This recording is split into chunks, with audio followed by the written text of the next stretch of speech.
Hi all, എൻ്റെ പേര് ഫാത്തിമ സിയാദ്. എൻ്റെ ഫാദറാണ് മണക്കാട് ജജ്മതിയിൽ. എൻ്റെ ഫോണ് സാംസങ്ങിൻ്റെ S22 അൾട്ര ആയിരുന്നു. എൻ്റെ ഫോണിൽ ഇന്ന് രാവിലെ ഫസ്റ്റ് സോഫ്റ്റ്വെയർ അപ്ഡേഷന് ശേഷം ഒരു ഗ്രീൻ ലൈൻ ഫോം ചെയ്തിട്ടുണ്ട്. അപ്പോൾ ഈ ലൈൻ ഫോം ചെയ്തതിന് ഞങ്ങൾ ഗൂഗിളിൽ സെർച്ച് ചെയ്തപ്പോൾ സാംസങ്ങിൻ്റെ കസ്റ്റമർ സർവീസിൽ കൊണ്ടുവന്നാൽ Samsung company display replace warranty പറഞ്ഞിട്ടുണ്ടായിരുന്നു. അതനുസരിച്ച് കൊല്ലം പോളയത്തോടുള്ള സാംസങ്ങിൻ്റെ കസ്റ്റമർ സർവീസിൽ ഫോൺ കൊണ്ടുവന്നപ്പോൾ നമ്മൾ സ്ക്രീൻ ഗാർഡ് ഒട്ടിച്ചത് എന്ന പേരിൽ അതിൻ്റെ അകത്തുള്ള UV ഗം കയറിയിട്ടാണ് ലൈൻ ഫോം ചെയ്തതെന്ന് പറഞ്ഞ് ഇവർ ആ ഒരു റിജക്റ്റ് ചെയ്യുവാണ്.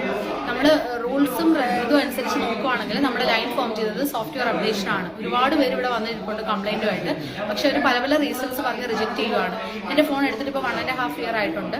ഫിസിക്കൽ ഡാമേജ് ഒന്നുമില്ല, വാട്ടർ കയറിയിട്ടില്ല. ആകെ ഉള്ളത് സ്ക്രീൻ ഗാർഡ് ഒട്ടിച്ചു. നമ്മൾ ഏത് ഫോൺ എടുക്കുമ്പോഴും കൂടിയ ഫോൺ എടുക്കുമ്പോഴും ഒട്ടിക്കുന്ന സ്ക്രീൻ ഗാർഡ് ഒട്ടിച്ചതിൻ്റെ പേരിൽ അതിലെ ഗ്ലൂ ഉള്ളത് കൊണ്ട് ഇവർ അക്സെപ്റ്റ് ചെയ്യത്തില്ല. 20,000 രൂപ കൊടുത്ത് സാംസങ് S22 അൾട്രയുടെ പുതിയ ഡിസ്പ്ലേ വാങ്ങിക്കാനാണ് പറയുന്നത്. അല്ലാതെ അവരായിട്ട് ഫ്രീ ആയിട്ട് റീപ്ലേസ് ചെയ്ത് തരത്തില്ല. അത് ജസ്റ്റ് എൻ്റെ കയ്യിൽ നിന്ന് ഫോൺ വാങ്ങിച്ചു, ജസ്റ്റ് ബാക്ക് കവർ ഊരിയിട്ട് ജസ്റ്റ് 2 സൈഡ് നോക്കിയിട്ടുണ്ട്, ഇതിൻ്റെ അകത്ത് ഗ്ലൂ ഇരിപ്പുണ്ട്, ഇതുകൊണ്ട് ഞങ്ങൾ റിജക്റ്റ് ചെയ്യുക എന്ന് പറഞ്ഞു.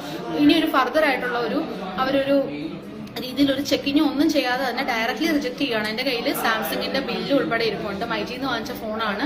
അവിടുന്ന് തന്നെയാണ് ഈ ഡിസ്പ്ലേ ഒട്ടിച്ചത്. എല്ലാവരും ഫോണിൽ നോർമലായിട്ട് വാങ്ങിക്കുമ്പോൾ ഒട്ടിക്കുന്ന നോർമൽ ഡിസ്പ്ലേ തന്നെയാണ്, സ്ക്രീൻ ഗാർഡ് തന്നെയാണ് ഒട്ടിച്ചിരിക്കുന്നത്. ഈ ഒരു റീസണിന്റെ പേരിൽ ഈ ലൈൻ ഫോം ചെയ്തത് സോഫ്റ്റ്വെയറിന്റെ ലൈനാണ്. അത് അവർ ആദ്യം പറഞ്ഞുകൊണ്ടിരുന്നതാണ്.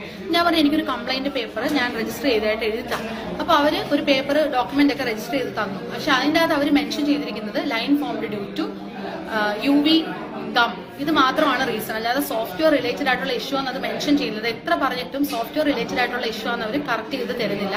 ഇവിടെ ആളുകൾ കൂടിയപ്പോൾ അവർ പറയുന്നതെന്ന് വെച്ചാൽ ലൈൻ ഫോം ചെയ്തിരിക്കുന്നത് ചിലപ്പോൾ നമ്മുടെ കയ്യിൽ നിന്ന് താഴെ വീണത് കൊണ്ടാവാം, വെള്ളം വീണത് കൊണ്ടാവാം. ഇത്രയും നേരം ഇത് പറയുന്നില്ലായിരുന്നു. കാരണം എൻ്റെ ഫോൺ ഒരു രീതിയിലുള്ള ഫിസിക്കൽ ഡാമേജും വെള്ളവും ഒന്നുമില്ല. സ്ക്രീൻ ഗാർഡ് ഒട്ടിച്ചതിന്റെ പേരിൽ മാത്രമാണ് റിജക്ഷൻ ചെയ്യുന്നത്. അപ്പോൾ ഇതുപോലെ സാംസങ്ങിന്റെ ഫോൺ എടുക്കുന്ന S22 ആയാലും S23 അൾട്ര ആയാലും എല്ലാം എടുക്കുന്നവർ ഒരുപാട് പേര് ഈ പ്രോബ്ലം ഫേസ് ചെയ്യുന്നുണ്ട്. നിങ്ങൾ മാക്സിമം ഷെയർ ചെയ്യണം.